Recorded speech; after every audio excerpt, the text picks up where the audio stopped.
Hey, good to see you, Steve. I don't know how you guys jump in so fast. You can be in the chat before the channel thing even starts. Yeah, I should have figured that out sooner, but I didn't really realize that. Always lurk in the channel.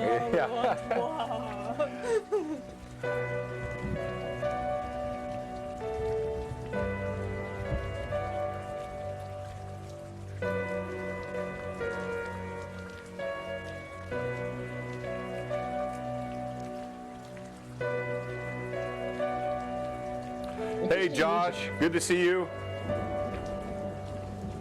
Be right back.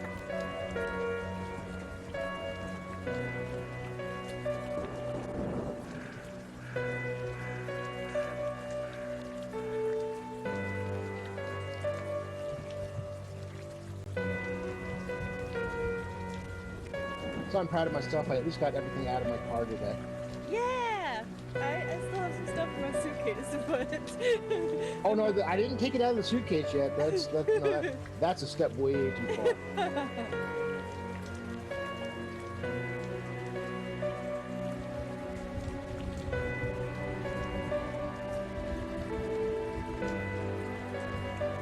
Well then, we are going to have a fun time tonight. Yeah, we will. We always do.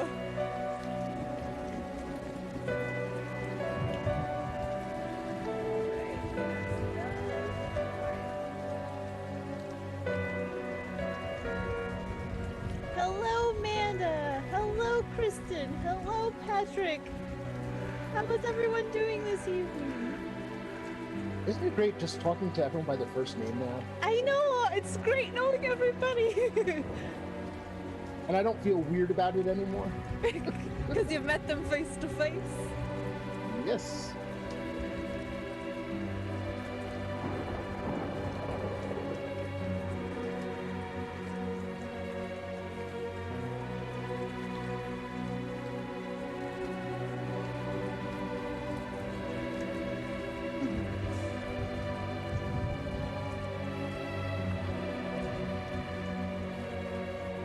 That's true. Yeah, we have not met everyone yet. But there's always next year.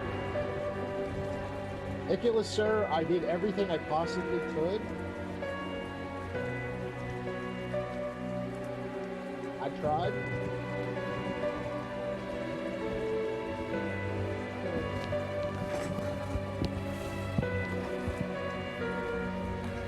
All right, are we ready? Mm-hmm. Here we go. So I didn't even test this. Let me check it real quick here before I do this.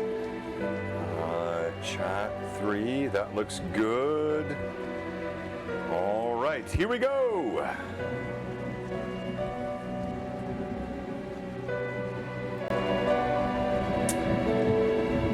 And welcome to Blue Box, and you guys are live on video, and I'll pull up the cam here and get the video stuff working correctly.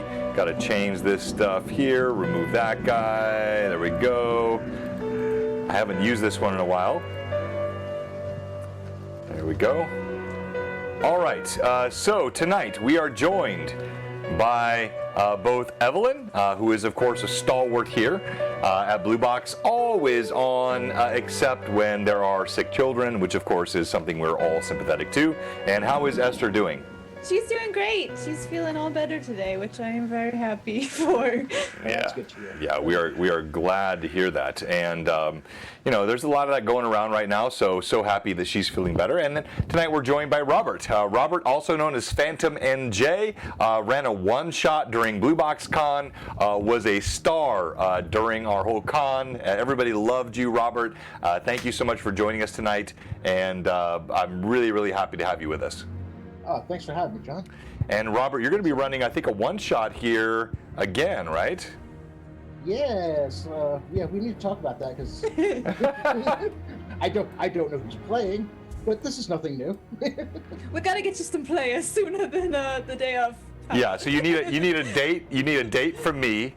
Not a date with me, a date from me, and we'll get that to you, and we'll figure that out for sure. But yes, it's going to be. So I think you, Rory, and now Kayla. are going to do one-shots while I'm on vacation for the next couple of weeks.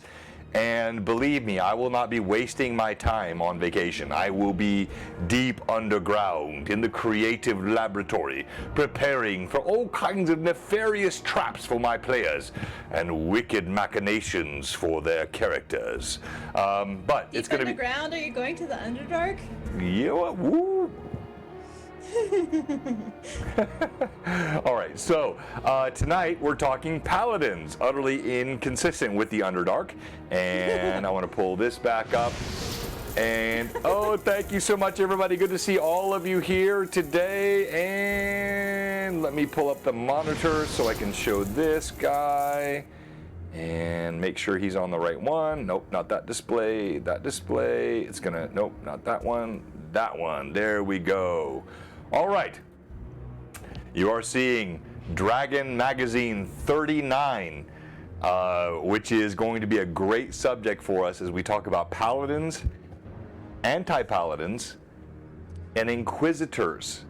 Oh my! And these are all interesting subjects, including last night's topic about whether an anti-paladin should be lawful evil or chaotic evil. And I want to really dive into that. But Robert, we had such a good time last time. Exactly. Yeah. So Robert, we had a good time last time talking about paladins, and you had a couple of subjects you'd like to lead off with. So before we dive into this amazing lore, which, oh, by the way, is going to contradict what I said last night. Thank you, Terry, but I'm going to give context for that contradiction very soon. So, Robert, talk to us about your thoughts on Paladins and where you'd like to start off. Yeah, so, okay, first, Paladins, as I've mentioned to a few people, and I think I've told you as well, is my favorite class, and it's been my favorite class from the beginning. Funny story, there was the joke where somebody had mentioned, I think it was Jester mentioned last night, that you are a Paladin.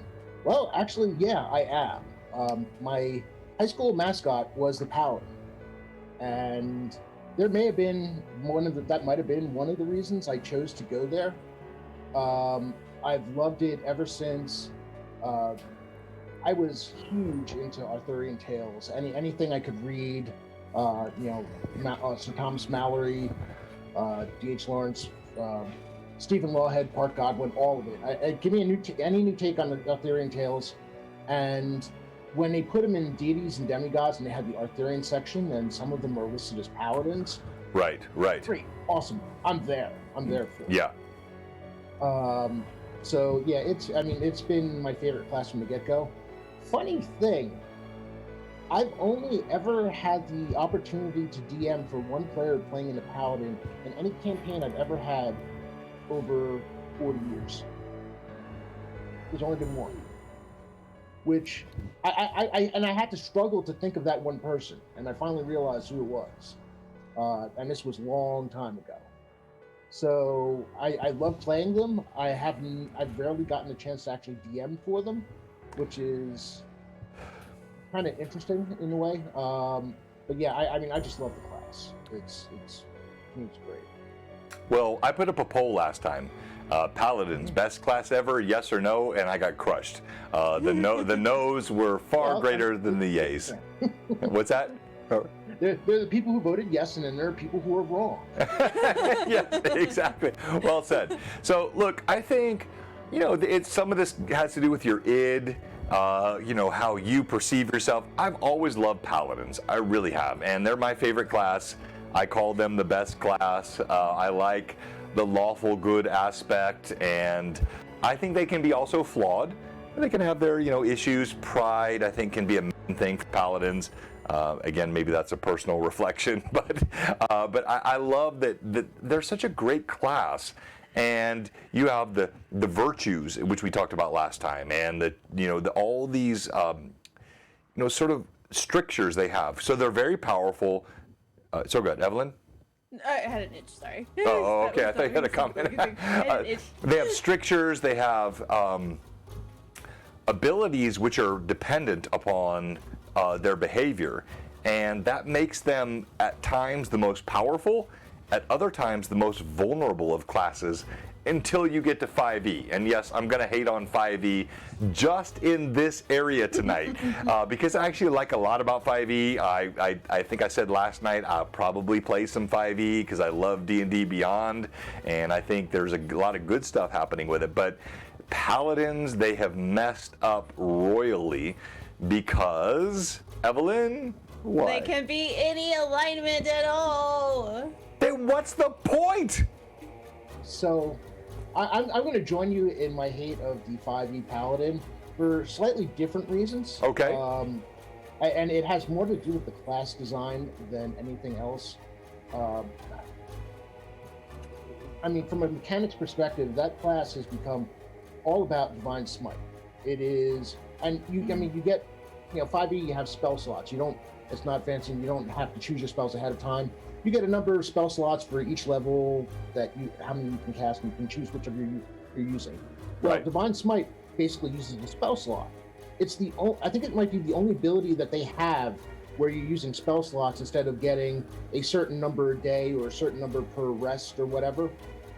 And especially at early levels, you're basically sitting there, you have other spells. You can't use them because really, honestly, you're doing it wrong. You're sitting there, you're waiting for that critical to come in. So when you hit the big bad, you get that natural 20, and you can hit Divine Smite and add all that extra damage to it and get that really, really huge number. It's a terrible mechanic. They really should have just limited to a certain number per day, or with some of them they have it per short rest or long rest or whatever it is. Not using spell slots. And as far as any alignment, I have a bigger issue with the oath, really, the oath system than I do. I understand why, to an extent, they needed a way to have different subclasses for the Paladin, where they have them for everything else, and I guess it kind of works. It's just not my favorite thing. So, Evelyn, your thoughts on that with like the oaths and I don't know a ton about 5e Paladins because I haven't played a lot of 5e. The only real characters that I've played in 5e so far has been a druid and a barbarian now, so I don't have a particular familiarity with the way the 5e Paladin is set up as far as like the oaths and all of those sorts of things. But yeah, the most I know is just that any alignment at all can pick up Paladin as long as they have a high enough charisma score. Anybody that is a high charisma character can multi-class into Paladin or be a Paladin at whatever alignment they are. So. All right, so let's stop there for a second. I'm sorry, go Robert. No, I was gonna say, and as far as the charisma score, it's not like there's a minimum. It's just most of your spells, most of your abilities are based off your charisma. So if you don't have a high charisma score, hey, if you want to role play it and just go that way anyway, more power to you. But that's the big thing. It's the fact that your abilities are really working off your charisma. Okay, so let's dive into the alignment thing for just a moment. And thank you, chat. It's really, really good. Hager, yes, exactly. Wow, always we have the best chat. I love it. But why should Paladins be restricted to any alignment? Druids, in the original edition, they were what, Robert? True neutral. True neutral, only true neutral, right? That's all you could be. And I think with 5e, this is one of my problems with it, but that's correctable because you can have house rules. And I have house rules for 3.5. And so that's why I'm saying I could play a 5e game. If I play a 5e game, I probably will, because I love D&D Beyond. I love all the material they're putting out with Wizards of the Coast. It's really, really cool. But I don't want to have Paladins of any alignment, Druids of any alignment. It's part of this whole do what you want to do in any way you want to do it, which ruins the fun in some ways to me, because the whole idea of restrictions is that you choose this and you lose that, you choose this. It doesn't matter what area of life that's in, that's part of life. And I don't like having unlimited alignments, unlimited everything for every class, then what's the point? That's probably the most provocative thing I'm going to talk about tonight. So I'll put that out to you, Robert, first. Okay, so I go. My thought process kind of goes back to the way Dragon 106 presents, and they named the article "Plethora of Paladins," and it's kind of almost more to relate it to Paladins than anything else, because each of the different alignments that they have has a different. It's actually a different class name. It is there's everything from chaotic good, and I'm fine with this because of the idea that if you're a holy warrior, if you're a warrior in service of your god, whatever your god's alignment is, like one of the main gods in Greyhawk is Foltest. Foltest is lawful neutral. Right. And so isn't that called an avatar? Isn't that called?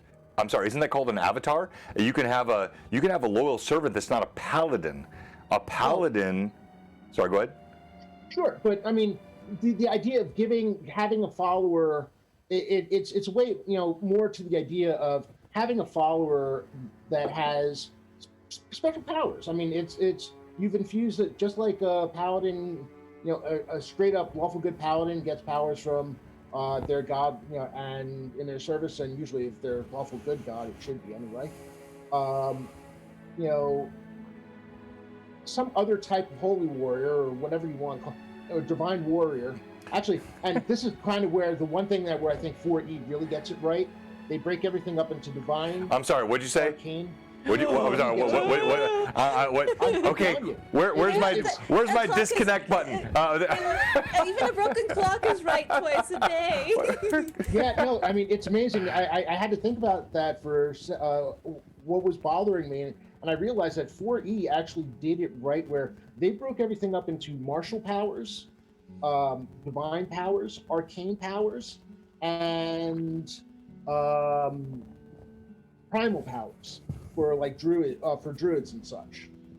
So you had the divine, you had the paladin, and they had a couple other classes which were kind of interesting that had divine powers and such. If you've got a warrior type class that has divine powers, and it's not lawful good, so it's not a paladin, but right. It's a different alignment type thing. Yes. And I think with 5e, they could have gone with like a divine warrior for a name, but paladin is so built into the core of D&D that everybody would be like, "What's this?"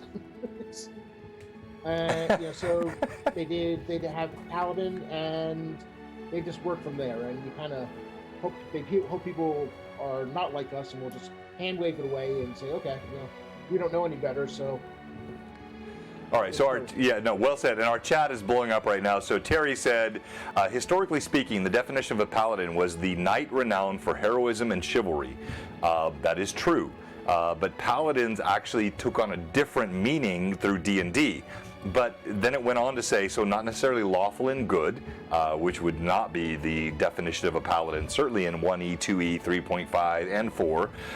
Until 5, you had no paladin that was not lawful good. But then the great comment by Steve, so Robert, in real life. Yeah, you are a paladin, my friend. But honestly, I think you're lawful good, so there you go. All right, now, back to, yes, TSR, give me AD&D all day long. So Lawful Stupid wanted to point out that there are lawful stupid paladins, and that is true. There are lawful stupid paladins. So let me give a quick summary here of Dragon Mag 39, and we'll jump back into this topic. But I cannot stop without referring to, this, Evelyn. I do this every time. Iron Crown Enterprises. I just love their Loremaster series. You don't have to play this, but go back, buy the Rolemaster, the Iron Crown Enterprises, Loremaster, Rollmaster stuff. They just had such great stuff. Back in 1980, it's inspirational. It gives you ideas. The mechanics are way too complicated, but the ideas in there are really, really good. And they were my crit tables for a long, long time before I met Tim. Now, we're going to go down to, I think it's page 39. We've covered some of this. Oh wait, was the TRS-80 there? Yes, I love that. I've shown this before, but I can't help but stop. The TRS-80 was my first computer. I've said that so many times. Then other RuneQuest. RuneQuest was fun. All World of Greyhawk. All these ads. If you don't love Dragon Mag 39, there's something wrong with you. Now, good got you down. Try this for evil. The Anti-Paladin NPC, not PC. And this is where I'm going to diverge a bit from canon, as I have a couple of times. The idea for a paladin originally was lawful good. So you followed your deity, and your deity gave you not just your moral compass, but also your stricture, your law. So you followed that god, and you obeyed the laws of men and the laws of that god. And that, to me, was the essence of the paladin. So your lawful good paladin was the core, always from the beginning. Then, the idea of the evil, the anti-paladin, came out. And guess what? Jay and others who said this was chaotic evil, not lawful evil, they were right. But I don't like it. So, Robert, have you read this article with Dragon Mag 39? I happen to have it pulled up, and I was going to ask you to read that first paragraph. Yeah, so yes. So here, are the players in your campaign bored? Is that what you're talking about? You think my players are bored? Okay. Oh, so maybe it's the second, that first large paragraph, or even just the last couple of lines. Yeah. Thoughtless So cruelty, sheer depravity, and senseless bloodshed are his hallmarks. yeah. Chaotic and evil deeds are, in fact, his very lifeblood. Exactly. So chaotic and evil deeds, and so those who have said this is the first mention of the anti-paladin. So any of you who argued with me last night, you were right in canon. If you go back and you look at the first place the word anti-paladin is mentioned, it was chaotic evil. And in fact, you read through this, it talks about some really cool abilities and skills, and this shows how unnerfed a lot of the original stuff was. He had some crazy strengths and abilities, and then you got to skip down to page 50 because it did that magazine thing. And let me go down to page 50. There we go. Look at that. And it gives you level charts, and it talks more about his abilities using poison. The anti-paladin enjoys lording his position over lesser men. I think that's fair. I like that for an anti-paladin. But when you get down to some of these other definitions here, it says, hold on, let me find it. Playing the anti-paladin. Where did he come from? Where's he going?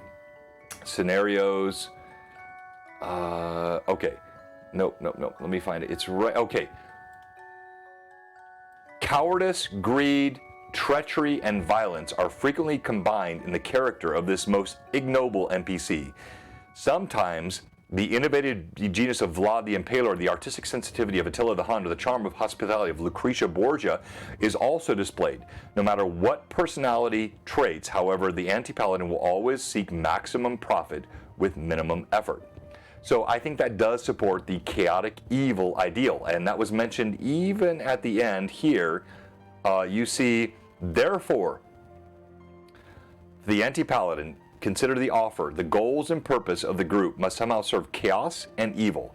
Due to his chaotic evil nature, he will serve such a party for the duration of one adventure only. Under no circumstances will the anti-paladin join or even consider joining with lawful good or lawful characters. But then it refers to up here earlier, sniveling. I got to find it here somewhere. This is never how I've thought of an anti-paladin. And this just seems to me like Snidely Whiplash. Is that his name? It's like just a weak character. That's not what I've ever made my anti-paladin. So I'm going to stop there and let Evelyn and Robert respond before I tell you what I think the anti-paladin should be.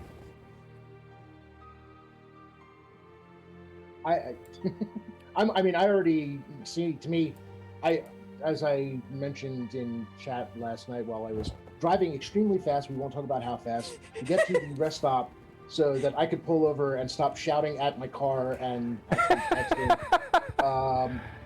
the anti. I mean, it's antithesis. It is diametrically opposed to everything that the paladin is. It is he's an agent of chaos. He's an agent of evil, and it's just it would seem weird for me for him to be anything else. Now, I know what you're going to say in terms of what you like. Do you? Do you? It's your campaign. No. Do you know what I'm going to say? Assuming you're still going with the lawful evil idea. Yeah, but why? Like, why though? Because, and here's the curious thing. I was thinking about this last night. You were very stuck on the lawful part of it, right?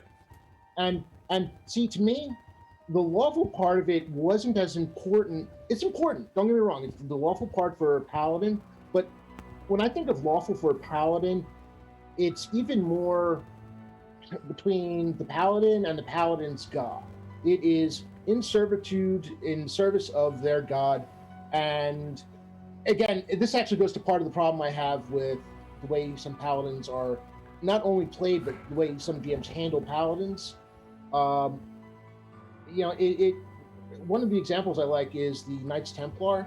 The order, God, the church, and the order in that and sometimes even God, the order, then the church, were what they followed. The laws of the country, they would hold up wherever they could, but if that ran opposed to what they were being told, law had, they were going to ignore the laws of whatever kingdom they were in, and they did, much to... Exactly! And that's where, to me, this conflict runs in, and the chat is all over this. And yes, Jay, I know. Chaotic evil does not mean that conniving and cunning are organized personally, right? But conniving and cunning are described in Dragon Mag 39 as part of the chaotic evil anti-paladin. When I say lawful evil, it's not the law of the land. Lawful means you're holding to the strictures of your deity. This is the same idea of lawful evil demons or lawful evil devils. Do lawful evil devils and demons hold to the laws of man? No, they don't. They hold to a certain stricture, whereas chaotic implies this chaos. And I feel a paladin should hold to either the lawful good, where he is following a good god, or he's lawful evil, following an evil god or a demon, and he's not holding to the laws of men, he's holding to the laws of his deity. But that's not a paladin. No, it's an anti-paladin. Right. I'm still going with the anti. I mean, anti is literally in direct opposition to, and I mean a lawful. No, and don't get me wrong, a lawful evil holy warrior of an evil god is a terrifying enemy, because where chaotic evil, any chaotic evil entity is basically subject to, they're not really good at controlling other than outright fear. A lawful evil entity is, with that kind of power, especially with divine power behind them, is kind of terrifying. Yes, because they have more tying everything together. Hold on a second. Just turn that off. But yeah, no. I mean, to me, it is, and not only that, you mentioned demons and devils. If I remember correctly, demons in first edition were chaotic evil, and devils were lawful evil. Right. So that was the point I was making. So I think it was Lord Forth or someone. Demons were not, but devils were or could be. Some were chaotic, some were lawful. Yeah. So that to me is to me the opposite of a paladin is not someone who just sows chaos. That's like almost you could call K-Newt the same as K-Evil. They're just doing whatever they want and they kill things and they sow chaos. I feel the true opposite of a lawful good character is a lawful evil character. But I know I'm probably in the minority here. I sense it, but that's okay. Robert, I'm sorry. We lost you. Robert, I can't hear you. Oh, let me click. Oh, he's gone. Sorry. I mean, listen, again, if you want to call, if it's your campaign, you want to call it an anti-paladin your campaign, I'm not going to stop you. I mean, it's your, the nature of D&D is do what you want. Right. That's right. That's right. What works for your game. So you see this highlight here. It says the one really fatal flaw of the anti-paladin is his lack of courage. Despite his fearsome strength and formidable appearance, he is, in reality, a sniveling coward at heart. That's not how I play Anti-Paladins. I don't like that. I like this idea that they are holding to the stricture of an evil deity, an evil devil, and they follow their. So that's why I said on the intro, it's lawful good paladin, lawful evil anti-paladin, lawful neutral. Evelyn, you guessed it. Inquisitor. So. Sorry, go ahead, Robert. I was going to ask you, did you call lawful neutral paladins quasi-paladins? No, I would call lawful neutral paladins not paladins all. They're inquisitors. So the idea is if law trumps good or evil, this is the PC or the NPC that is so focused on adherence to stricture and law that they don't care about good or evil. They only care about law, whatever that law is. I like that as the Inquisitor, not as a Paladin. Okay. Yeah. I mean, I don't understand that. I mean, if you're going with lawful good is a Paladin, and then the fact that the lawful is with the holy warrior in service to a good god, acting in good is a Paladin, and then there's an anti-Paladin, just happens still lawful but evil. Then lawful but neutral, the fact that that's not some type of paladin as well, that hasn't jived with me. That's kind of like, oh, no, that's a little messy. We're going to push that aside. We'll give that a different name. Yeah. No, I think that's So paladins are about being champions of good or evil. That's the whole point. So if you're neutral, you're not a paladin. I don't think a paladin is a. That's the problem. Okay, you want to fight? You want to fight? Come back down here. Let's fight. You had your chance, sir. I did. I did. You're right. No. I don't consider an anti-paladin a paladin, really. I focus with an anti-paladin. I focus on the anti part of it. It's not. Yes. The paladin name is more a function of the fact that it's what it's an antithesis of. It's not who or she is. It's what he's or she is the antithesis. Right. Of. So lawful neutral cannot be the antithesis of lawful good, right? But I think lawful evil holding, so it's about good and evil. It's not about lawful and chaos. Evil is the antithesis of good. Exactly, yes. And the worst part of evil is not chaotic evil. It's lawful evil. It's following devils. It's this idea that you are following a liege and you follow their strictures and you are evil, but following that. That's scarier to me than someone who just wants to burn the city down and reap chaos everywhere. That's not as powerful as one who is lawful evil. Again, I'm willing to go with the fact that a lawful evil follower of some lawful evil god can be scarier than just because of the ability to have order and impose order on their own followers and such. But chaotic evil, the idea of chaotic evil is such an, it's the antithesis because it is an affront to everything the paladin is. It is chaos. It is, pure evil. It's banal. It's banal. It's every demon. Every demon is chaotic evil. That means nothing. I think the lawful evil is more in direct opposition to the paladin because you're holding to a stricture of law from some evil deity or some devil. That to me is scarier, more the antithesis than somebody who just wants to set fire to the town and just burn things down. So this idea, the one really fatal flaw of the anti-paladin is his lack of courage. Despite his fearsome strength, he is sniveling coward at heart. That's not my anti-paladin. Not a sniveling coward. He is a bully, and as with all bullies, once he can't get his way, or if something's stronger than he or she is. No, lawful evil does not drive over the speed limit. No, because they follow. Well, it depends, whose law they're following. So. I'm sorry, Robert. Go ahead. I should let you finish. The chat distracted me. That's all right. I'm having a hard time keeping the chat from distracting me as well. Yeah, they're distracting in a good way. Our chat is always so much fun. So, oh man, if there's a throw that I don't know what's to kill for this guy. I agree with Lord Gazumba because I mean, we live in New Jersey. No, you could, just because he is considered the GOAT, so like it's hard to argue with him, but I'm going to anyway. I'm arguing with Dragon Magazine 39, so it's my preference. And look, I get it. If you want your paladins to be chaotic evil, you have plenty of cover here in canon. But to me, that's that sniveling coward at heart. It's that.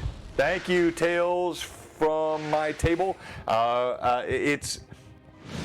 I just think there's a much more powerful version of the Anti-Paladin, which is one who holds to certain codes, but these codes are in direct opposition to the forces of good.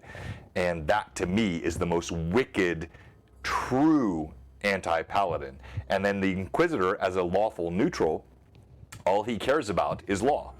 And so I feel like you've got Paladin, Inquisitor, lawful neutral, Anti-Paladin, lawful evil. Chaotic evil could be anything. Some like random demon, some thief that just likes to steal and break laws and kill people. Assassins are chaotic evil. That's an Anti-Paladin. I think there's. I'm not letting that go. No, I know you're not. I love that because I think people are liking our fight here, so that's good. Good. Evelyn has not spoken. I'm going to add a wrench into this. All right, good. Now. Do it. Is not a chaotic person someone who follows their own codes rather than the codes of the land? Because they have their own set of, what, like, they are aligned to that, yes, they are more free-spirited and they do not necessarily abide to the laws of the land. Therefore, a chaotic evil character would still have a set of codes that they follow. It just does not necessarily... No, so that's what I'm saying, and I think that's where the rub is here, Evelyn. That's a great question. My point is, a chaotic character adheres to no codes but their own. But that's my point. Right. That their own codes. Right, they're just their own codes. And I'm saying an Anti-Paladin is lawful in the sense he's following the codes of a devil or an evil god. So he's following something, not just himself. A chaotic evil character could be an assassin. So what is a paladin different than an assassin? But I mean, any evil character could possibly be an assassin. A neutral evil character could be an assassin. Yeah, sure could. But a lawful character, if he's following the laws of the land, would not. No, yeah. Right? Honestly, you can have a lawful assassin. I mean, come on, there are plenty of assassins. If they're retained, right? So they're following. Exactly. You're making my point, Robert. That's my point. Exactly. So if I'm the Anti-Paladin, assassin's a very specific. I don't want this to become Loremaster. Hey, switch to assassin because that's a completely different conversation here. I got to look at the chat here. The chat's blown up. Oh, hi, Anna B. Meyer. We are arguing. Yes, we are arguing all over the place. Evil paladins are killer. Cause wounds instead of Yes, exactly. Assassins could be lawful good. Oh, yeah. I think you could. Yeah. You could. You could if you had the right. If they were retained by their city-state. And they were doing it like, let's say the assassin was sent out to kill the demon that was infiltrating their land. So there could be, but that's a real stretch. That's when you're going. That's when you're going assassin purely in terms of class mechanic, as opposed to what assassin is. Yep. Because I mean, demons. Demons is the old thing. They have no rights. They're pure. They're to be destroyed. Wherever, whenever, however, and have at it, have at it, people. Go for it. Right, okay, so Lawful Stupid put something, and by the way, Lawful Stupid, one of my favorite new streams we've connected with. They've been so, friendly with us. They've rated us, and they said law implies honor, trustworthiness, obedience to authority, and reliability. On the downside, lawfulness can include closed-mindedness, reactionary adherence to tradition. Exactly, that's my Inquisitor. Judgmentalness, Inquisitor, and lack of adaptability. Those who consciously promote law say that it is only lawful behavior could society which could people could depend on each other to make the right decision in conflict. Yeah, exactly. So that's the point I'm making. I think lawfulness is a very interesting subject that is not just about the laws of the land. It's about the laws of the god, or holding to some stricture, not just yourself. If you're chaotic, you're your own compass. So the old phrase, the chaotic neutral character is the most unpredictable, right? Chaotic neutral, all you care about is chaos. You don't care about good and evil. You don't hold any stricture. You just do whatever you want to do. And that was always the most dangerous character in a lot of campaigns. Law always meant you held to something, not necessarily the laws of the land. That's why you have lawful evil devils. They are holding to a different stricture. You have lawful evil gods. That's the point I'm making with my paladin. I'll stop. I'm going to take that and run with it, because say we have a chaotic evil god, and chaotic evil god, I mean, they love chaos, the evil acts, their forte. Their idea for their follower, they're not looking, I don't know that they need their follower to be sitting there in, at servitude waiting for the next command. Their idea is, I'm going to infuse this person with the power that they need and go out and wreak terror in my name. Don't care how you do it. No. Okay. I disagree with that fundamentally. That's not necessarily true. Like, there are organized devils. There are organized evil gods. They can have. Sorry, go ahead. They're organized evil gods. Sure, they're lawful evil gods. I'm talking the chaotic evil god, and this is the god that's going to make is going to have anti-paladins as followers, because they're basically giving their follower carte blanche, and all they ask is go and sow evil and chaos wherever you are, and do it in my name, and have fun. Yes, there are those. There are chaotic guys. So I got to go back to the chat again. Lawful stupid, again, dropping bombs here. Chaos implies freedom, adaptability, flexibility. On the downside, chaos can include recklessness, resentment toward legitimate authority, arbitrary actions, irresponsibility. I love all of that again. And then Anna B. Meyer said, good points, John. So we're done. Anna B. Meyer said, I'm teasing. Evelyn, don't look so upset. I'm just joking. No, I'm actually fixing something in Discord. It's not. I'm not upset. You have to understand something. I have absolutely no problem disagreeing with every single person. Which is why I love having you on here. Evil is an anti-paladin. There's nothing better than a good fight about D&D. Now, let me shift gears here, because we just have a few more minutes and we got to raid Jay in a second. You guys see I've got the Dragon Magazine 39 cover up. This is all copy and paste. No, we don't want to Google. We don't want to goggle D&D alignments. All right, so women as players and characters. That's a really interesting title on Dragon Magazine 39. So I think it just shows how far we've come. That, at that time, that was worthy of a title and a question. Whereas today, some of the best players, the best DMs, the best people we have, they are of other genders, not just the white guy running as a DM. And I think that's just a joyous thing about where we've grown. It's weird for me, because I've growing up as a kid, I had very few friends who played D&D anyway, so yeah, not much on the female front there playing with us. But after college, it seemed like I always had women in my game. It was kind of odd, so the idea that it took a long time for me, well, being told anyway, and understanding what all the how much sometimes I just don't really like the way people treat people, right, and all the bad things that have happened, to understand why this was unusual, and it felt terrible. I feel really bad for all those who've had bad experiences, because I just want people to play with. I mean, I don't care. Why would you potentially? I mean, how immature and childish do you have to be that you would take a shot at anyone for any reason whatsoever who wants to play? and especially for those reasons, it's just terrible. Yeah. It kills me. Agreed. So, Robert, I pulled that up just so there would be something you and I could agree on tonight. I knew we would be on the same page with that. But Shift 70, yes, that's right. Bloodwild said, I disagree with you disagreeing with everyone, Robert. So Steve. Padded room, Steve. Padded room. Yeah. Now, Steve, I think you said last night you kind of were of the lawful evil persuasion for your anti-paladins. So jump in if you have a comment as to why. But let me go back to Robert and Evelyn. Let's go back to paladins and why are they your favorite class? What do you like about them? Talk about the good stuff, not the controversial stuff. Well, they're not my favorite class, but I will tell you why I enjoy playing a paladin, because I am playing one right now.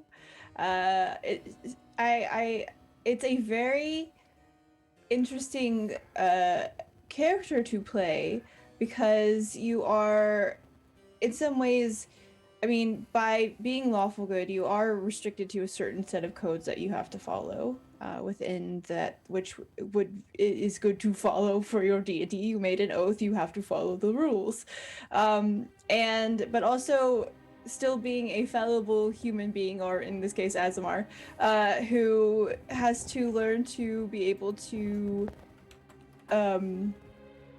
both get past those fallible things like pride and, not being overly judgmental, but, being the one who also is the helper and the protector. And so just balancing all of that and following those rules creates a very interesting character development struggle. And I find it very fun to play, and because it is such a challenge in that sense, because of that dichotomy. Yeah, no, I like that. That's really well said. Thank you, Evelyn. Robert, any comments on that? Yeah, so I mean, for me, it was, playing D&D. I've always wanted to be the heroic, player. And is there anything more heroic than someone who is, knows what they have to do, just, regardless of what the odds are? There is no backing down. There is no thought of giving up. And actually, it was kind of interesting. Playing a paladin is where I first really became okay with character death as a player, because all I ever wanted for my character is, if my character's going to die, let it be a good death. Let it be a heroic death. The character holding the bridge while everybody else gets away. Whatever it takes, that last stand. Give me that type of action, and as a player, I will make sure that I make it memorable. I'm okay with that, but it's a class that, especially in earlier editions, it was a struggle to play because it was misunderstood by a lot of DMs. They assumed that lawful good was, unfortunately, the lawful stupid trope, which drove me absolutely No, don't lawful stupid. No, sorry, no, we love lawful stupid. Oh no, listen. I'm teasing, Robert. I'm teasing. But it's just it was kind of like an assumption, and what bothered me more was that it wasn't just the DMs. It'd be like the other players would assume that, oh, you're a paladin, well, you're lawful stupid. No, I'm not. My character's not an idiot. My character has a code. My character has, my character has a moral standard, and is going to try to bring everybody up, and is going to be that protector, regardless. So well said. And so, when I was a little kid, all I thought about was the honor of the paladin and being that protector. It is sort of the dream. But I think you have made my point. And so I hope I have checkmate with this. Perhaps some will disagree. A paladin falls by committing evil or chaotic acts. Are you going to tell me an anti-paladin falls by committing a lawful or good act? No, I think a lawful evil paladin who fails to follow the stricture of his evil deity or his evil devil who he follows can fall from being anti-paladin. That's the whole point. A paladin has to hold the stricture. So here's the thing. No, I see your smile. I see your smile. You know I got a point there. Come on, Durham. You hit it, just not in the way you think. Okay. A chaotic evil, an anti-paladin, a chaotic evil anti-paladin, because I know that's not what you want them to be. If Paladins must be lawful. I have Anna Meyer. I have lawful stupid. I have all the. You're getting crushed in the chat right now, Robert. I'm sorry. I'm teasing. Please, Robert, you talk. I'll shut up. Everybody know I love Robert. Robert is my favorite, so I'm teasing him. You have the mic, Robert. Say whatever you want. So a chaotic evil anti-paladin, or just anti-paladin as they should be known. If they decide to suddenly go the route of good. I'm thinking this isn't going to be a fall. This is going to be bolt from the blue, boom, you're dead. And that's just no. There's no falling there. There's no coming back from that. Why though? Why though? So wait, I'm sorry. I don't want to interrupt you too much because I want you to continue. But so if a paladin falls, a lawful good paladin falls, he becomes a fighter or a cavalier. He still is alive. His god does not smite him. He just loses the deity power that he has. So why could not an anti-paladin who's lawful evil following his evil deity or his evil devil that he's then if he does something why could he not just lose the deity powers that he has? Why would he be smitten by a bolt in a way that a paladin wouldn't? Because he's not lawful evil to start with. Sorry. No, that's not. That was circular logic. Chaotic evil, the god, because the chaotic evil god isn't going. Because here's the thing: with a lawful good paladin who falls, there's a chance for atonement. I mean, there is the hope that one day they will find their way to their god's good graces. And that has happened with evils as well. Like you can fall afoul of Baphomet. I'm sorry. Go ahead. I'm sorry. I was going to say, to me, that's completely like a chaotic evil anti-paladin.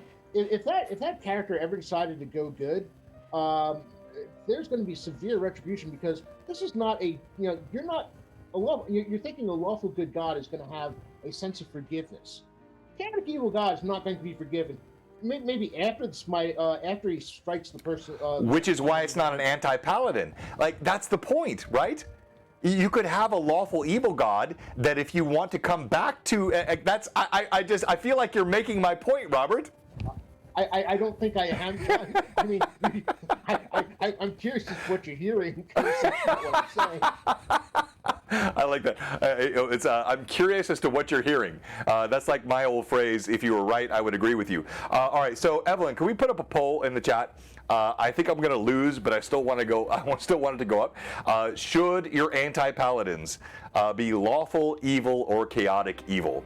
I don't like Dragon Magazine 39. I don't like the sniveling coward as my anti-paladin. I like the idea of a true anti-paladin, one who follows law, but law that is based on an evil deity, following that evil stricture, doing evil for the purpose of evil, but while following that god or that devil.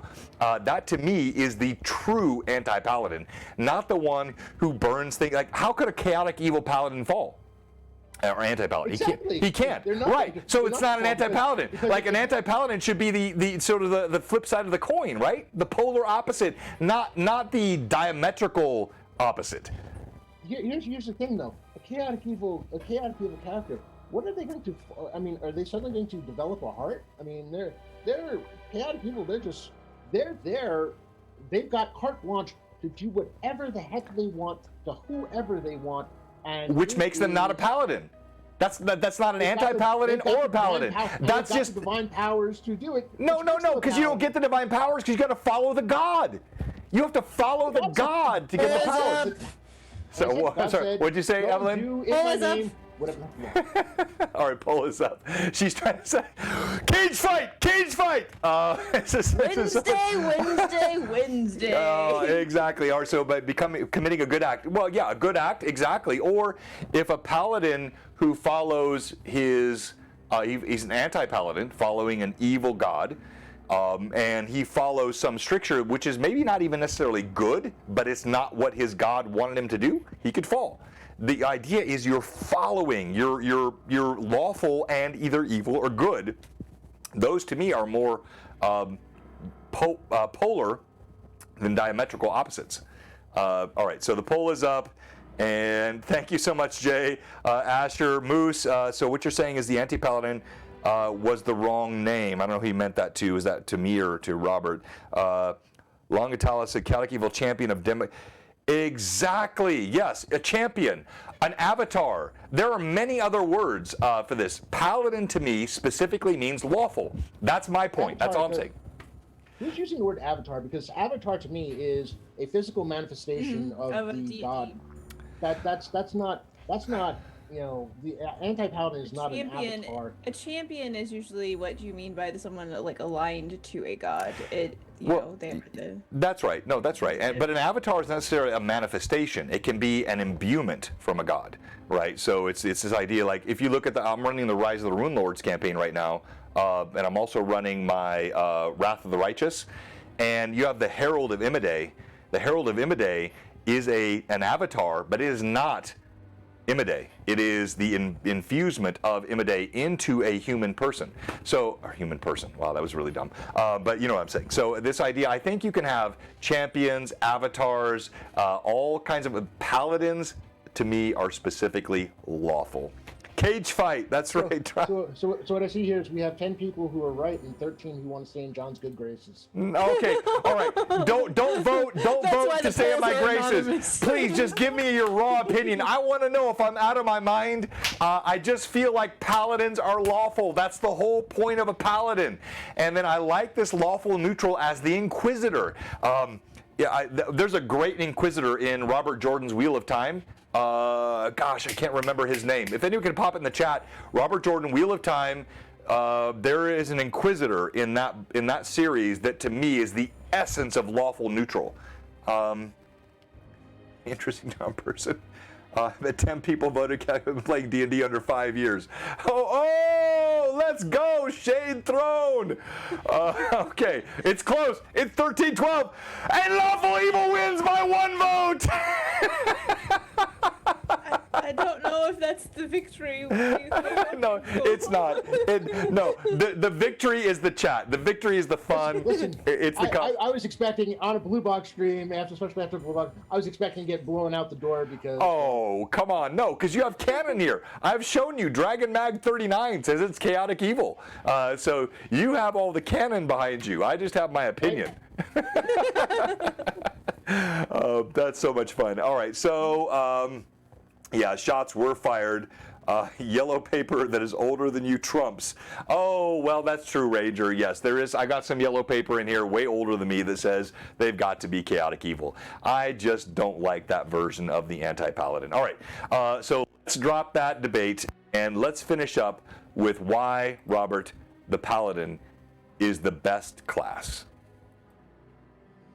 Oof, well, I mean, in terms of heroic, it really, to me, it's the standard for the heroic character. And if you're not, I mean, I get the playing D&D just to enjoy the stories and whatever.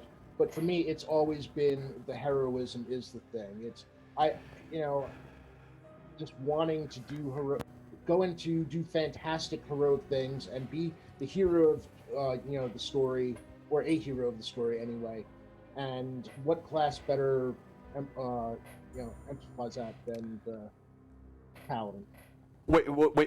In the chat, I got to note this. Shockingly, Evelyn has agreed with Terry. Yeah, the cleric as the #1 class. I do. I swayed you for cleric LMA. So. Hey, I have much love for clerics. Don't get me wrong. Actually, it's my problems with the 5th edition Paladin are so much that I actually enjoy the 5th edition cleric as a Paladin type more than I enjoy the Paladin, because I think they do a better job playing the Paladin archetype than the 5th edition Paladin does. That's a really good point. I think as I get more into 5e, I'll look at that, Robert. I think that's but that I think really underscores a lot of the confusion on this point. And Lawful Stupid said, "Give me a wizard all day." Wizards are right up there at the top of my list. I like dwarven fighters, I like paladins, and I like wizards of any kind. Those are my probably 3 favorite classes. I played some thieves, rogues. I played a couple assassins. Clerics are my least favorite. I don't know what that says about me psychologically. I don't like playing clerics, Evelyn. Judge me. Go ahead, Evelyn, judge me. I see it in your eyes. I'm just saying, if you like playing a paladin, it makes sense that you would like playing a cleric. They are divine people. They just do the healing more than the martial combat. I like swinging these guys. This is why. A cleric can't do this. A 3.5 cleric can. No, not in my campaign. No, I don't like clerics. Bartholomew has a sword. I gave that to you just because I like you, but it's not what I prefer. Clerics are supposed to, like we talked about with Tim, wield blunt, non-edged weapons, bludgeoning weapons. I like my sword, my blue sword. Everybody see this? Thank you, all you that chipped in. It was my family and some others, I think, here at BlueBoxCon last weekend. I love this sword. This is uniquely the weapon of. Go ahead, Robert. Sorry. I love clerics. I'm okay with clerics not using swords because there's nothing more satisfying than having a warhammer and beating some sense into your enemies. And if they live to tell the tale, yeah. Okay. No, I like that, and warhammers are the best. My sons, thank you, Lawful Stupid. You have this sword too, really? Awesome. It's nice. It's basically a long sword, I think, but it has a handle big enough to be called a bastard sword or a hand and a half sword. But it's not really a long enough blade to truly be a bastard sword. But I like it. It's nicely balanced and. It's a really cool thing. So I'm glad you have this too, and it's got the blue pommel on it, which is for Blue Box, and I'm so grateful to those who contributed. Yeah, yours has a different color handle. That's cool. I know you love clerics too much, Evelyn. Everybody knows that. Axes, bastard sword, Heronius loud. He does. No, that's true, Longtalos. I know that. Which is why I restrict that, because it's all about house rules, right? You do what you want to do. It's your game. You're a DM. So I'm going to play, I'm hoping at some point I'm going to play in one of Evelyn's campaigns, and she's going to probably make me play a vampire with dinosaur heritage. She's going to make me play a dragonborn. Vampire PCs. And I'll play with Robert on a one-shot sometime, and he's going to make me play a chaotic evil Anti-Paladin. I'm sure he will. No, there will be no evil players at my table. Well, not even so. No. So this is fun. Let's close with this before we raid Jay. Evil characters in your campaign. You know kind of my standard here at Blue Box. I'm not going to have raping and pillaging, and that to me is not the way you play the game. But when can you have an evil character in your campaign? So if you want to do, if we want to go the route of something like in Ixen's Fall story, if I know it, and that's the kind of thing where if a player wants to do that and they let me know in advance. Exactly. But the second that happens, that's an NPC. They're not there. There's not the characters are trying, and I'm okay with that. The problem is you have to have if you're doing this on a stream where there's a group and you know that the group's going to stay together, because evil characters can wreck a campaign fast. The only thing that probably can wreck a campaign faster than an evil character is probably a chaotic neutral character where they go full on chaotic gum. They just right. They're there. No, K Newt. That's ultimate unpredictable. That's what I was like. K Newt has always been the most unpredictable and treacherous. But so when you said hello everyone, long shots. Yes, thank you. So when you said the moment, so what you mean is the moment the evil character becomes open, people know that's when they have to become an NPC, right? Yeah, at some point there'll be a finale. There'll be decided upon with that person at what point it becomes the NPC. Exactly, and that's always not going to be an ongoing thing. That's always how I've done it. So to me, You can have an evil character in my campaigns, but if it's evil, it's unknown to the rest of the party. So it's the betrayer, it's the hidden character, and once they come out, and once they betray that they're evil, then they have to be an NPC. They cannot continue to play evil with my parties, because that's not what D&D is about to me. And that'll probably go into our faith and fantasy subject, which we're going to do in June. And I'm working on that. We'll figure out the date. But I'm not threatening you with this blade, Robert. I liked your disagreement tonight. If I'd known we were getting props, I would have brought my mage stuff down. I didn't know either. We're just sitting here, so I grabbed it. But thank you, everyone. I thought it was a lively discussion tonight. You like playing as an Idra? Okay, good. Thank you, Time Lord's Wife. Yes, I've done that a couple of times. Having a betrayer in the party, it adds a lot of flavor if it's done right, and it can be so much fun. And then, but Robert's right. Once they expose themselves, well, you know what I mean. Reveal their alignment. Not expose them.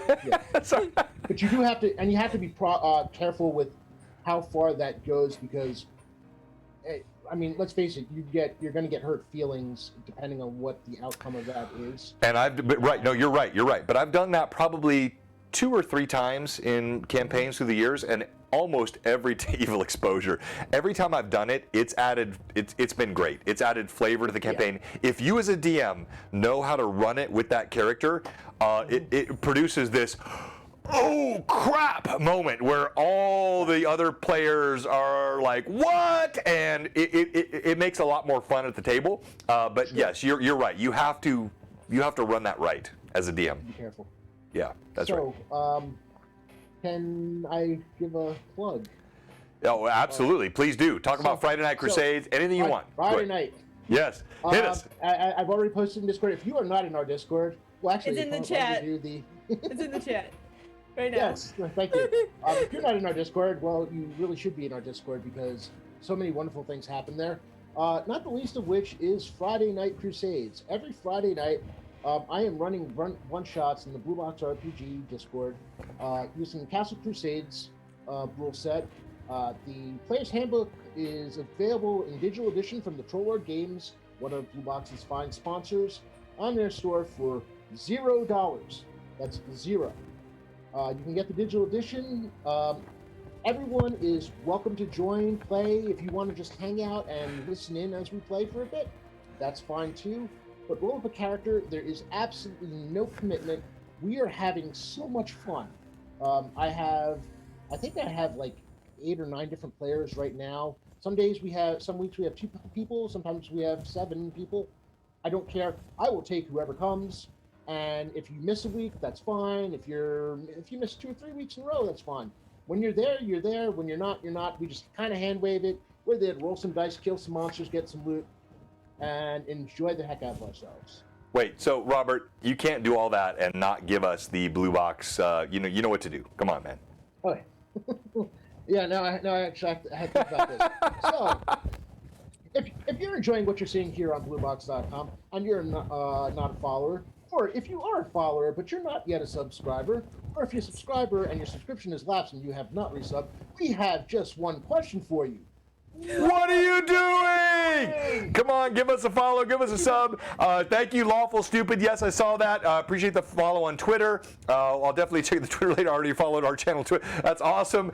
Thank you, Asher the Bear. Yes, Pig Nose, Half-Orc Ranger, amazing character. Tune in this weekend. Also, we'll post the stream schedule up here in the next couple of days. I'm going to get with Evelyn. We got one-shots being run by Robert, by Rory, by Kayla. So even though I will be out for a couple of weeks, and while I'm out, I will only be dreaming about incredible, horrible things to do to my players at Blue Box. But your characters, John. Your characters. I like it, do to my players. But we will have great one-shots from these folks, and thank you, everyone. Go ahead, Evelyn. Weirdly, John, my Sundays just filled up completely for the rest of time. Now that we're threatening players. Oh, well, Okay, so thank you for watching the last stream on Blue Box tonight. We appreciate all of you that watched my stream die with all the threats to my players, but no, it was so much fun. I love arguing. I love debate. Thank you. I love the chat. So many shots of one. Terry, you're right. Asher, we're looking forward to seeing Pignose and Geek Puppet. Oh, I'm sorry I didn't see you earlier. Oh, hey, man. Gosh, Omash, so many people in the chat. That's awesome. So we're going to go ahead and raid Jay. And while we're getting ready to raid Jay, I want Evelyn to have the last word. All right. On any topic. Any topic. Any Oh, topic. Goodness. Yes. Well, let's see. It's a lot of pressure for one person. I know. I like doing this to you. It's okay. You could talk about Blue Box Con. You could talk about your one shot. If you want to talk about the one shot you ran, because it was really good. I heard good. My one shot. Yeah, go ahead. So, during Blue Box Con, since I didn't get to join in on the conversation last night about Blue Box Con, but during Blue Box Con, I actually ran my first one shot, and it was D&D one shot, I should say, because I had run a previous one shot in with Honey Heist. Honey Heist. But it's my first D&D one shot, which was in my homebrew world that I've been working on for quite some time now, and I threw my players into the depths to face a beholder to get some information by retrieving an object to get some information about that they were looking for in regards to a bunch of missing mages that have been disappearing all throughout the world. And so it was really cool, and it was a lot of fun, and I was really nervous. But I was sitting on the table next door, and because I was on Lisi's table, and you were amazing. I watched your NPC play because you stood up and you had this sassy, I don't know what she was, but you crushed it. It was so good. Thank you. But yeah, they all survived, so that was exciting. It got really close there. No, that's not exciting. Killing them is exciting. I had one of them completely running away from the beholder. One was asleep. One was taking a lot of damage, and I was not sure that they were going to come out on the other side of that. But yeah, they did. They made it out. You killed it. It was really, really good. And Greg, long shot, he's worried I'm going to poke my eye out with this thing. I don't really think I am. But I do want to tell everyone, and I want to talk about this last night, and I forgot. So with our Greyhawk Awakening campaign, we're going to have chapters, and we will get to a place later this summer where Lilith and all of our other characters, we're going to have Ilandra and Rin and Brim, they're all, Rory's Gimbal, they're all going to go into hibernation for a bit, and there will be new characters. So Evelyn, I'd like you to communicate, if you could, this week with all the other players to work up first level characters. It will. I already know what I'm playing. All right, good. So let all the other players know.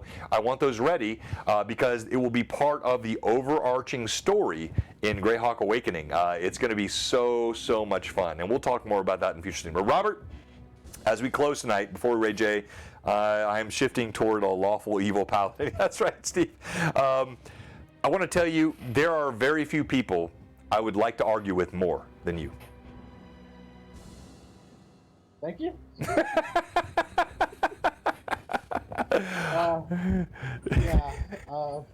I actually, I like to take a moment because I was on the road and I was alternating between shouting at the radio as I'm like listening to the talk about the con and getting emotional at times because of driving away, and I still, it was really weird getting home and it being so quiet. I'm going to try not to get emotional on screen. Yeah, that'd be good. Why? Why? Because like, no, dude, like don't be vulnerable. Yeah. I love this. Go ahead. So I don't even know that I have the words to describe how amazing this weekend was. If the only thing that happened this weekend alone was the game that you allowed me to run on stream, which thank you for that. Wait. I'm sorry. I got to argue with you again. Allowed you? No, I was privileged. I was honored to have you run a game. I didn't allow you to run a game. You crushed it. Everybody loved your game. So we're just going to fight all night tonight, Robert. So I mean, getting the chance to run a game for Rory, having Rory, Kayla, Patrick Fraley, and Jacob, who Jacob's portrayal of a wizard was just, I mean, absolutely phenomenal. Jacob lives close to me. I'm going to try to rope him in. He needs to be part of Blue Box. He's so close to my house. We just had a great time. The players absolutely crushed it. And again, I mean, I've been on online for a long time. I mean, I've been on since online in various forms since 1990 or so. And I've been in many communities, and there's never been anything quite like this.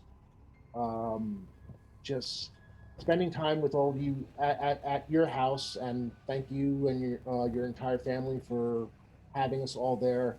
The Ren Fair, and I'm going to give another shout out to Kayla because I've said it before, but she's my guardian angel. I mean, she literally got me through the Ren Fair.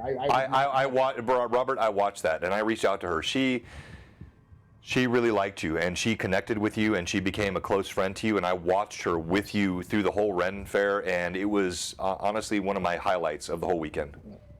And getting to, afterwards, getting to spend time with everyone. Oh, and Josh, he mentioned something yesterday, but, he had mentioned the fact that I had gone wait with him while in his car.